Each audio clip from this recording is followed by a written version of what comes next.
Chinese na babae nagbe-breed ng 100,000 ipis. Weird job of the day. Babae sa China may cockroach farm. Nagpapalaki siya ng mga ipis at binebenta ang mga ito bilang traditional Chinese medicine.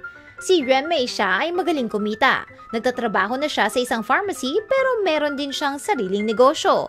Noong isang taon ay sinimulan ni Yuan ang kanyang cockroach farm. Nagpapalaki siya ng mga ipis na kanyang nilulunod, pinapatuyo at binibenta bilang traditional Chinese medicine. Ang 37-year-old na si Yuan ay naninirahan sa Guangdong, China. Nasa isang abandoned house ang kanyang mga alagang ipis. Ang mga ipis na nasa 100,000 ang bilang ay itinuturing niyang mga anak at mahilig daw ang mga ito sa melon at mansanas. Ang cockroach farming pala ay isang booming na negosyo sa China. Ayon sa LA Times, noong isang taon ay may 100 cockroach farm sa China. Matapos lunurin ng mga ipis ay maaari silang ibentang buo o powdered. Kumikita ang negosyong ito dahil ang mga ipis ay maaaring mabuhay sa mga malulubhang kapaligiran kung saan kaya pa nilang magdagdag sa kanilang lahi.